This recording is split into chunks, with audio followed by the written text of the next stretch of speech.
that's very frustrating and annoying as an author. And then also with my colleagues, I'm going, we can't give away our own book. This thing costs nothing to produce, like literally nothing to distribute. And yet somehow the money's not coming back to us as creatives. And that bothers me. And it's Yeah. not about money. It's so much, it's just like, it feels like injustice. Right. I'm with you. And if I can ever help you solve that problem, I want justice for the people whose hearts and Justice minds. for the people! Yes. I love the direction this interview has taken.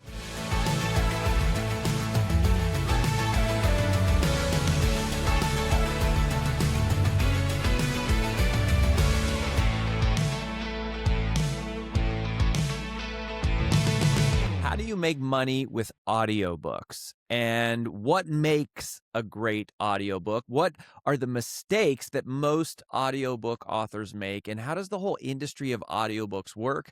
How has it been created? And how is it changing in the future? Those are some of the issues and questions that we're going to address on today's episode.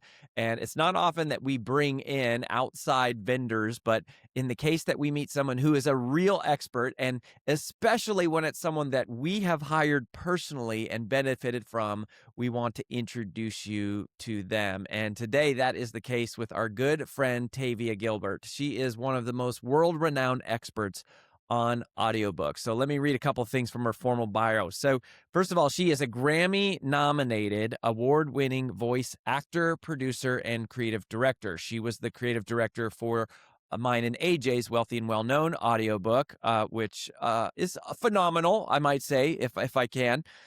She is known for her transformative storytelling in both audio and podcasting. She has been nominated for many Audie Awards. She won this, I want to say it correctly, Audiobook Narrator of the Year by Booklist magazine. She's produced and been a part of over 1,000 audiobooks for major publishers: Penguin Random House, Blackstone, Hachette, Simon & Schuster, Macmillan, also Hybrid Books. She is the person that we predominantly work with for audiobooks with Mission Driven Press, which of course is our sister company where we distribute our books through Simon & Schuster, but we also own the audio rights, and so we work with Tavia on that. So she is a pro. She knows what she's talking about, and this is a big, important issue, especially with the freedom that it gives authors in the future. Tavia, welcome to the show. Rory, thank you so much for having me. I'm so honored to be here. We really lean into people who are experts, and obviously it's a big part of what we teach. And man, this is your universe. It is. I want to actually start with the business of audiobooks, if we can. I want to get to the art as well, which I know is like a big part of also your bread and butter. Yeah. But I think that a lot of authors have no clue how audiobooks really work. Yeah. And like, they just go, I know I went to a studio and recorded my book, but then, nothing happens. It's like this giant black box. Do I make any money? How do I make money? What's the difference between a self-published audiobook and traditionally? So can you just give us a little bit of an understanding of what's the economics of an audiobook in both traditional publishing and self-publishing, and how does it work? I mean, obviously you got to record a file, and we'll talk about that later. But I want to just dive into the money of how do you make money from audiobooks, and who makes money with audiobooks? Well, hopefully the author will make some money from their audiobooks. That's a pretty broad question. So if I get kind of away from it, bring me back, because there are a lot of components to the answer. Yeah. First, the audiobook industry has been growing. It's a multi-billion-dollar industry, and it is a major part of publishing. So when I first started almost 20 years ago, people saw audiobooks as kind of like a redheaded stepsister. It was like off to the side, and people were very afraid that audiobooks would poach print sales. So there was some kind of discomfort in some areas of publishing about audiobooks. And over the last few decades, audiobooks have been such an integral part of publishing and marketing the book, getting the book out to audiences, that it has really shifted. And audio is now one of the most important parts of your publishing plan. If you're publishing traditionally, often your audiobook rights will be bundled with your print rights. So Right. say you're publishing through a traditional publisher, they're going to publish your print book and produce your audiobook. So that And then is that's what happened to me. I had a literary agent, we got a mhm, book deal, and I really didn't even think much about it. It's just mhm, kind of like, yeah, it's all bundled together. It wasn't like really a separate negotiation, and I was just right. like, oh, and then I was like, later on, I was like, I wish I would have known a little bit more. Like, I wish I would have understood this Yeah. piece of it better. Yeah. Now people understand more the value of their audio rights. And I think part of the value is because it's your voice. It's bringing to life your book off the page. So there's a real resonance and frequency in that audio product of the message. It's very Yes. powerful. I mean, when AJ reads her chapters of our book, it makes me cry. It Like, I've made me heard the cry. story, literally, I've heard the story hundreds of times. When I hear her Right. tell it in our audiobook, chapter 3, like, I break down crying. It's Right. such a powerful medium, and to hear it in her own voice. But anyways, yeah, Yeah. so Well, and your chapters made me cry, like the passion and the ambition and the hustle and the commitment. So it has that power. Not that people don't cry in books. They do. Of course, we cry when we read books, but there's something about somebody telling their story mm, that is just it's amazing, transformative listening. If you don't have a traditional publisher, if you are publishing in a hybrid situation, often the best case scenario for you as an author is for an audio publisher to purchase your audiobook rights. okay. So there are it's consolidating, like all of the corporate life is consolidating into fewer and fewer companies, but there are still companies that acquire only audiobook rights. So it's just like a book publisher, but they Mhm. specialize in we buy audiobooks. Right. And so if you self-publish or you hybrid publish as an author, you own those rights. You don't Right. sell them to a traditional publisher. So then you then could turn around and sell them to, are they just called audio publishers? Yes. Is that what they are? Mhm. But Yeah. are they also distributors, or is that a Yes. different thing?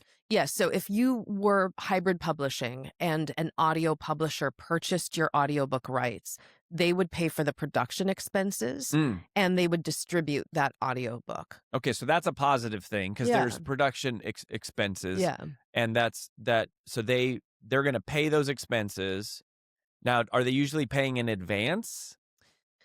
It depends. Every contract is Different. different, so some people are going to have a small advance. Some people may have their production expenses covered, and get less of an advance, or, every deal Sure, it it's its depends own on the author details. and the Right. platform and all that kind of Right. stuff. The same, but you at least you're not going to be coming out of pocket to produce the audio, which Right. is like if you hybrid publish or you self publish, you do that. Now, and that's part of why we met you is with Mission Driven Press. We got into the details of this, and we're like, there's a lot here.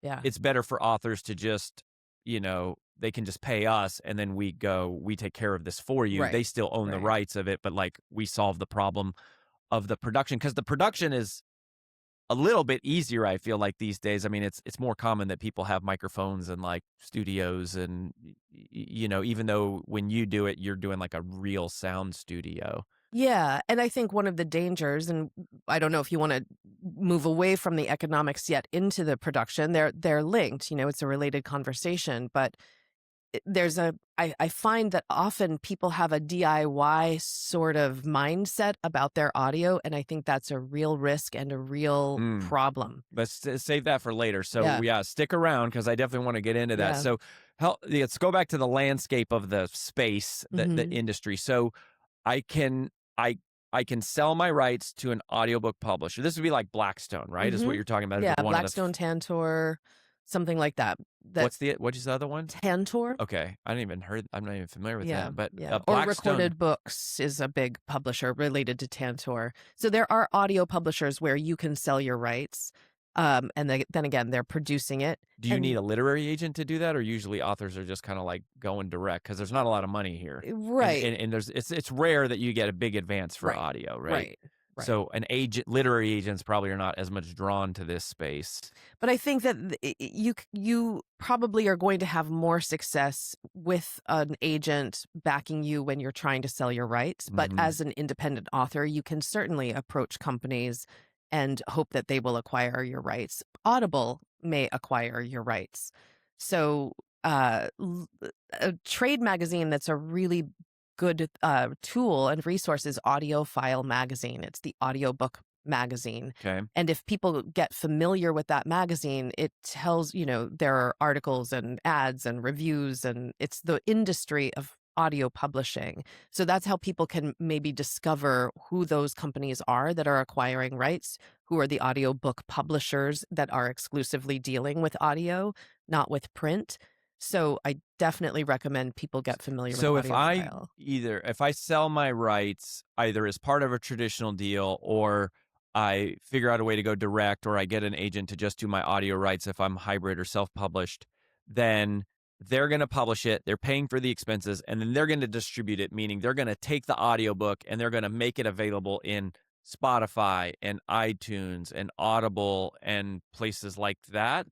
Probably they would widely distribute, but one thing that's important to understand is that Audible is an ecosystem that stands alone. And if people, Mm. whether an independent author, a hybrid publishing author, or a traditional publisher, if they want to distribute for the highest royalty, they're going to go exclusively to Audible. They're still Mm. the biggest deal in audio publishing.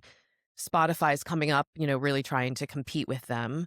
So if you want to publish widely, Audible, Spotify, audiobooks.com, Downpour, in the public library market, you cannot get the royalty share that you would if you went only to Audible.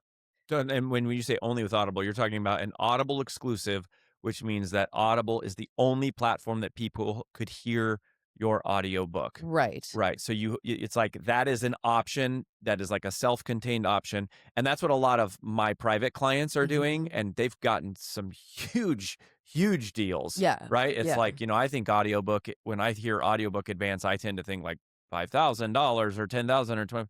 Some of them have gotten like huge advances. Right. And but then it's like Audible owns that. You Right. cannot get it anywhere else. Right. So that's the best money in town. But then it's not available in the public library. It's not Right. available on iTunes and Spotify, and that's why Audible's doing that. They're kind of like, I think it's Audible, iTunes. I think Audible and iTunes go hand in hand. Or Okay. there's I can put this in the show notes. We can talk about it so that I make sure, and it changes. So I just want to make sure that I'm giving the most current, up to date. okay. But yes, Audible is going to be the highest royalty return. And what kind of royalties do you get on an audiobook? Like, and walk us through like how do you even calculate a royalty? So is this like on a traditional published book? I remember on like my Take the Stairs book, you get, I want to say we got between 10 to 15, a sliding thing between 10 to Mhm. 15% on hardcover for the Mhm. first whatever. And then on paperback, which the publisher immediately pushed it to paperback, it drops to 8% Mm. on like the first 150,000 or Mm. something like that. Like, Yeah. are those the audiobook royalty rates, or are they higher? So if you are exclusively distributing to Audible, your royalty right now would be 40% of sales. Wow.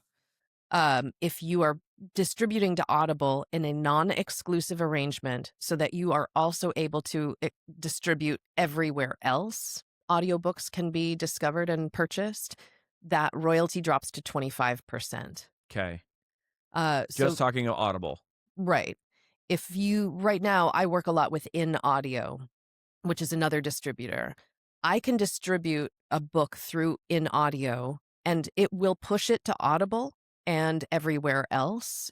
If I distribute in Audio, I can exclude Audible from that distribution platform. I recommend often that my authors who want the widest possible distribution, that's a higher priority than the highest royalty share. I recommend that they distribute through Audible in a non-exclusive arrangement. So you're talking 25% royalty. Right.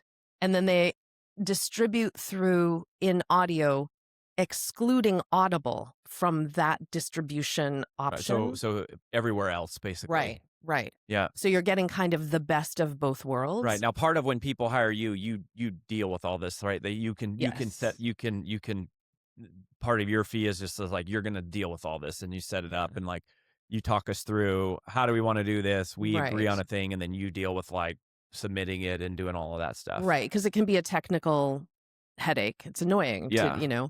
but I also want to know with every client, what's your priority? What's your goal? Do you want to get this out as widely as possible? Are you trying to make the most money possible? What's important to you? Do you want to deal with the fewest platforms? There's not a cookie cutter one right answer that fits everybody's business plan. Right. So it's really important that people don't just make assumptions and think Audible's the only game in town and they kind of have to go in that direction. Audible exclusive distribution comes with a 7-year commitment, which can be shifted Oh. midstream if you really do want to get out of that For contract. exclusive, it's a 7-year commitment. Right. Okay. Right now, they're pretty flexible. They'll let you out of that commitment. That can always change. So you want to be careful what commitment you're making. And when you get a royalty in audio, like if it's 40%, are you saying that you get 40%? Like if my book is $10, if my audiobook is $10, that every time Audible sells it, I'm going to make $4? Because that's pretty good, but that doesn't seem to be reflective of what we're seeing on royalty checks. It's really hard to understand your royalty checks, honestly, because Audible can make your book available for the daily, really cut rate. Everybody Like the buy this daily for special $2, or whatever. Okay. And they shift it. You have no control over pricing. And audio is distributed in so many different ways, so many different models. There are over 40 platforms that distribute audiobooks worldwide. Some are streaming, some are credit models like Audible, some are Yeah, that's the number other of thing. hours. How do I get paid if as a customer they're paying $10 a month or whatever the subscription is for Audible, and then they get so many credits and they download my book and like maybe they listen to 5 minutes, maybe they Mhm. listen to 5 hours. Like it how does that work? Or does anybody know? Because like I don't feel like that's very transparent or clear, It's or at not. least not very simple to understand. Yeah, it's not. And I partner with one of the leading experts in audiobooks, Michelle Cobb, who's been in the industry for over 2 decades. And I go to her, every couple months. I'm like, we've got to figure this out for people, how we can make it clear, how we can make it transparent. And we are partnering to give the best service, the most information, but it is not possible for us to make up for the deficit of so many different models, so many different ways, prices. It's kind of opaque. And that's just the way the industry is.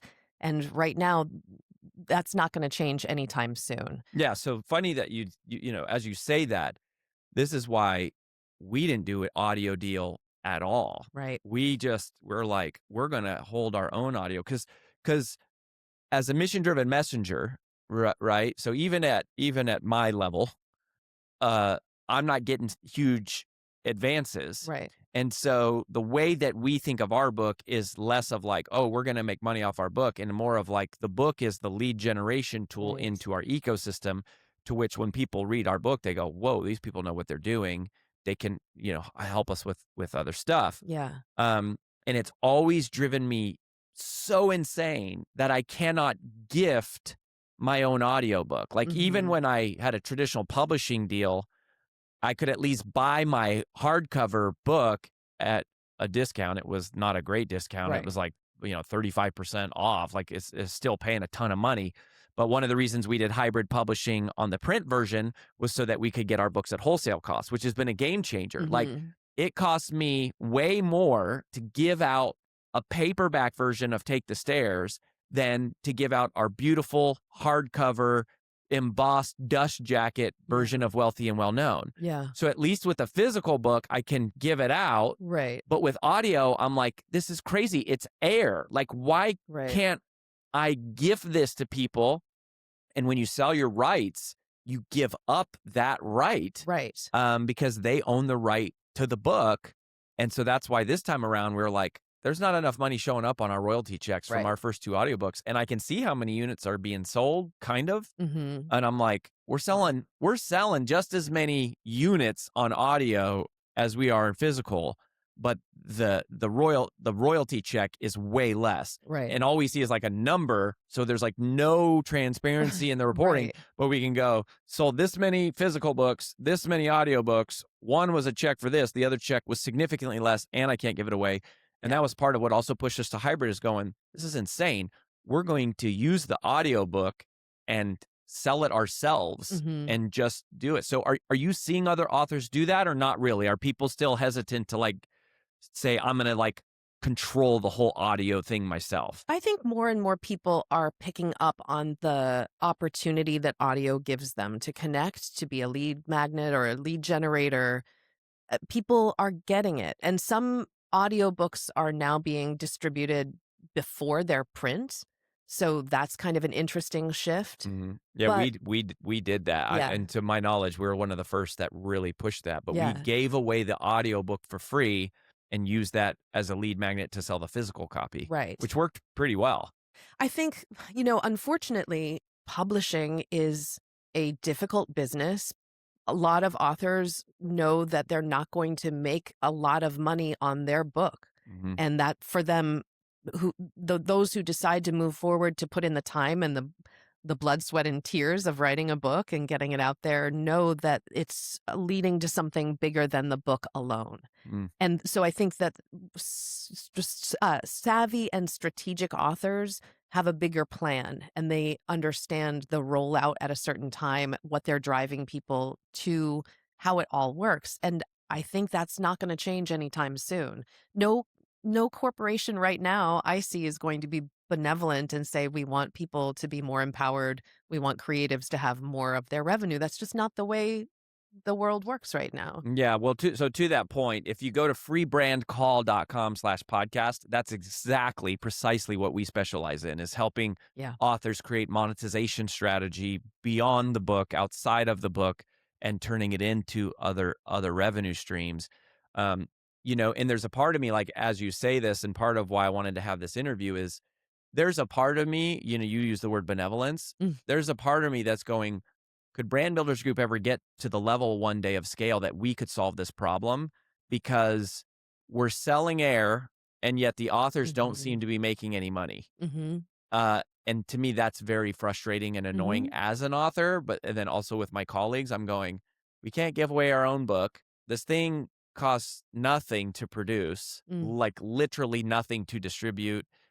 And yet somehow the money's not coming back to us as creatives. Yeah. And that bothers me. And it's Yeah. not about money. It's so much, it's just like, it feels like injustice. Right, right. I'm with you. And if I can ever help you solve that problem, I want justice for the people whose hearts and Justice for the minds. people! Yes, yes. I love the direction this interview has taken. So, yeah, I think it's an important question. But for now, people should work with you to figure out their strategy, because the content of the book needs to get out into the world in all formats. So it is an ongoing problem. You're not the only person who has had that frustration looking at royalty reports that are really difficult to understand. But I have seen people more and more put their book in their app and Mhm. distribute it that way, whether it's monetized or That's what we it's did. just right. Yeah, that's what we did. We built our own app. We dropped the book in there, and then when people download it, they Right. get they not only get our book, but they get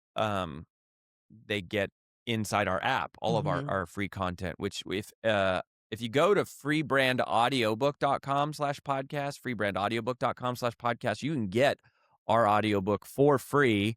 And if nothing else, just see how we do this, Mhm. right? So you go to a page, you fill it out, we send the audiobook, and the mechanism by which we use to deliver it is our own app. And then that also gives us a way to stay in touch with people, which has been super powerful. Right. Because that's the other problem when you sell at retail, which is also the same issue exists with physical books, that when someone goes and buys a copy of my book at Amazon, okay, I guess that's good. I make whatever, $2 or $1 on the book.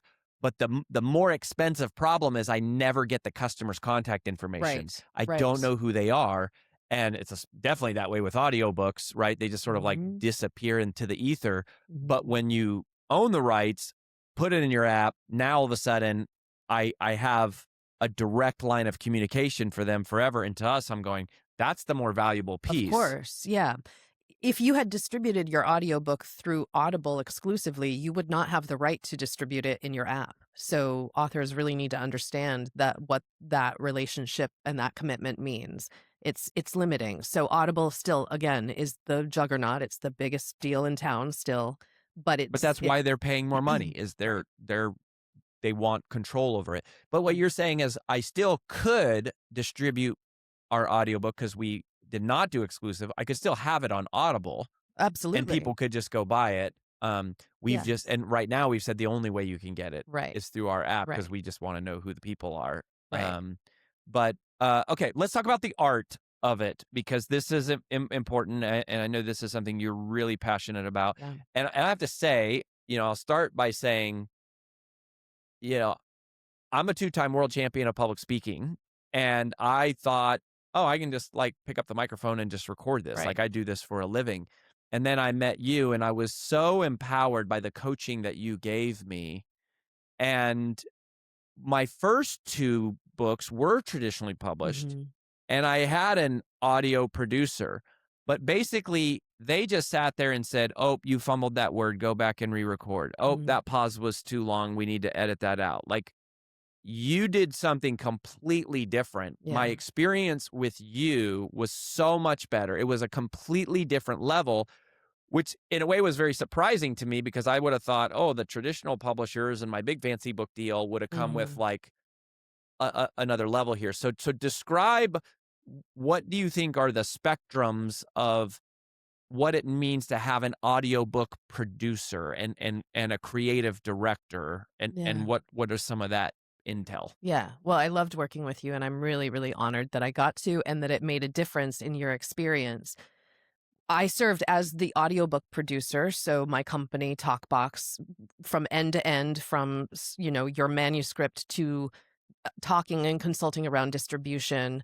Uh, that's the service that we provided. In the booth, I served as your audiobook director, and so I was helping you stay present in the moment, deeply connected to the material, and the difference is, I think, in working without the knowledge or without the guidance of somebody like me, an author thinks their job is to read their book aloud. I'm just reading the text and recording it into the microphone. And I think that's the last thing that you were doing. What I guided you to do is discover the material as if it was for the first time, Hmm. to think the thoughts in real time as you were discovering them all over again, to connect to the emotion of it, to be in your heart throughout. It's a very meditative practice. I think your book was about 8.5, 9 hours, maybe. And so for both of you, I was inviting you to be present moment to moment to moment. And it is about phrasing for sense, making sure that the emphasis is on the best operative word, that your diction is smooth and listenable, that everything is clear, but it's really about how connected are you? How alive is this in Hmm. you? And great actors, the thing that differentiates great actors from average actors is their sense of discovery, and it's fresh even if they've rehearsed that play or practiced that scene for 50 times before. When the audience sees it, they're experiencing somebody in a state of discovery. That's exactly what makes a great audiobook. Is it new? Do we feel like we've never thought this before? We're just discovering this right Mhm. now. It's a totally different energy.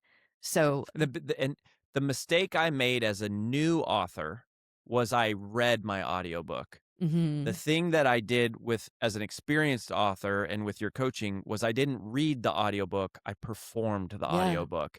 And that is a very subtle Yeah. distinction, but a massive Yeah. impact Yeah. for the reader. And even going back and listening to to it, I was like, wow, like the Yeah. wealthy and well-known book on audio, it's not an informational experience, Right. it's No, an emotional it experience, is. and that's the difference is Are you delivering an informational experience of reading the book, or are you delivering an emotional Yeah. experience of performing the book? Yeah. I want to hear your breath. I want to hear your, the cracks in your voice. I want to hear when you start to get emotional. A lot of authors say, "What if I cry?" And I think I want to hear that human experience of an emotional connection to the material, because that means you're emotionally connected to your listener. That's service. And that's the difference, I think. We'll barely touch on AI because I think AI is it's a dead medium essentially, but you weren't making noise. You were offering meaning. There's resonance and frequency in what you did. And that's why I'm not too worried about AI, because what you created, you and AJ in the booth, could never be replicated by an artificial Well, voice. and we actually did use AI, so not everybody knows this, but because we released the audio as a free part of our book launch to spread the word about the physical book, for speed's sake, we did use Hmm. AI to release the first version. Um, and then we went and recorded anyways, and it's because of what you were saying. It's Yeah. like, I don't want AI to replace my soul, Right. and I don't want to rob the listener of the human connection. Even if AI could emulate my voice perfectly, it wouldn't emulate the emotion in the moment at Hmm. the right exact intensity of Hmm. which I would deliver it, because I'm not, one of the keys to storytelling that we tell speakers is you don't retell the story, you relive the story. Exactly. Exactly. And that is also true here in audiobooks. And so, I'm not worried about AI either. I'm sure there's going to be people who use AI for their audiobook fine, just like there'll be people who use AI to like produce all their video Right. content on YouTube or whatever. Right. Whatever, that's a choice to make. But I think that human connection is really important, and what people really want. And ironically, as AI takes over, I think people are going to crave that more. Yes, I agree. You're also giving up rights in your IP. AI, there's little intellectual property protection. So if you're going to put your audiobook in AI because you think it's fast, your team learned how slow and labor intensive it was to put Hmm. out an AI version. It also compromises your rights to your own material. So people should be very careful about safeguarding their IP. Hmm.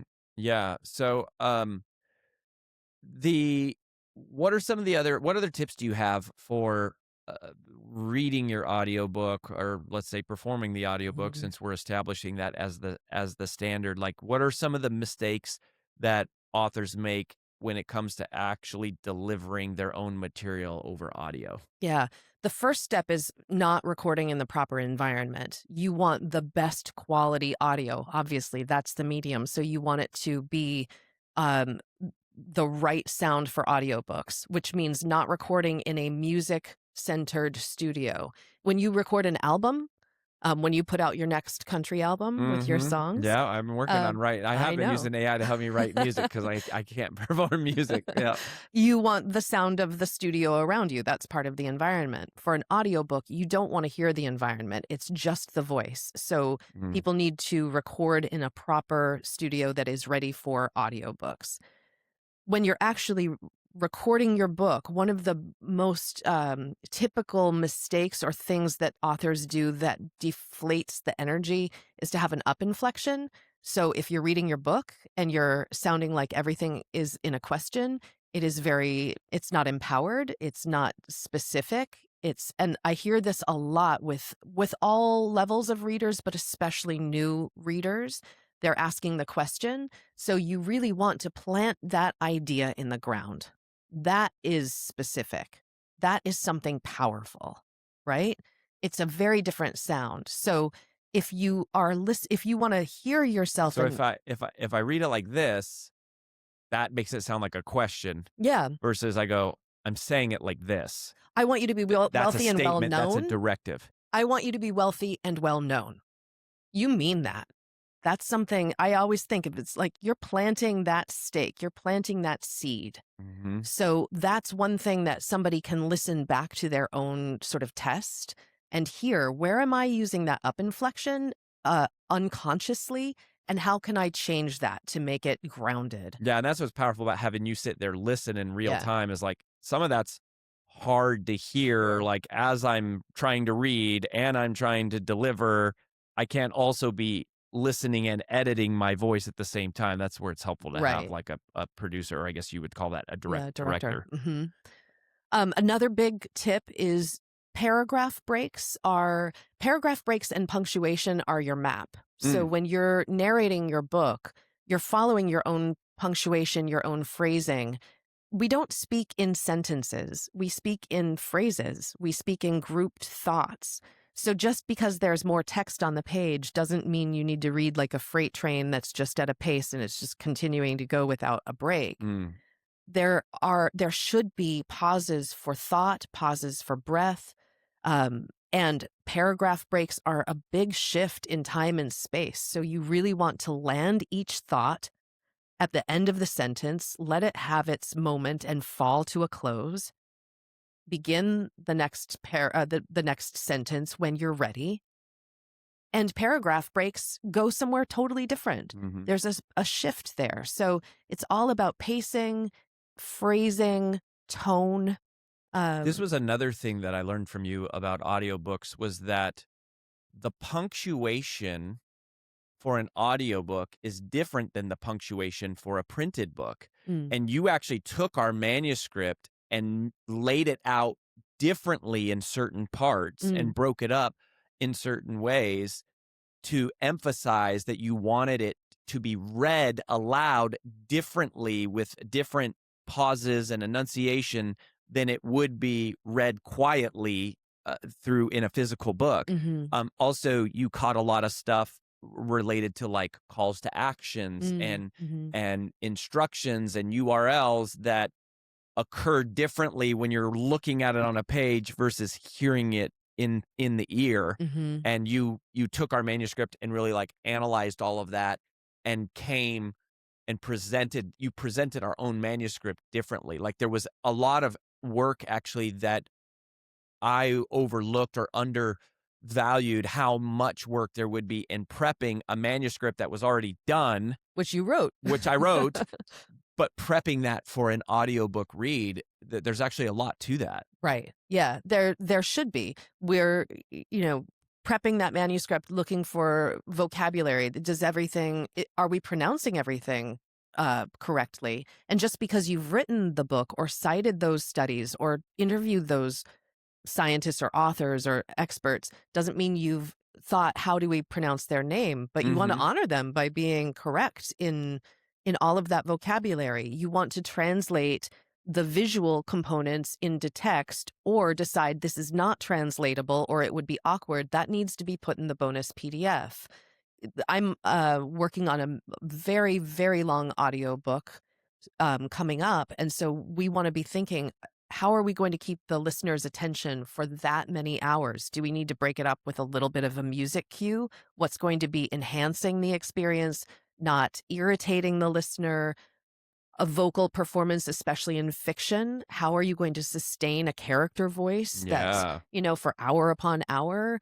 It's those nuances that come from within the, you know, 1,000+ books. I've kind of seen it all, and now that I've said that, tomorrow I'll get a book where Something I've different. something completely different and surprising. But there's a lot of prep that goes into a polished audiobook. And then how are you labeling your chapters? What kinds of calls to action are you creating? It's a lot deeper than just read the text and record it. And Yeah, I mean, you can see now that just in this conversation, there is a lot of complexity around how does the business work? What's the right way to distribute? How do the royalties work?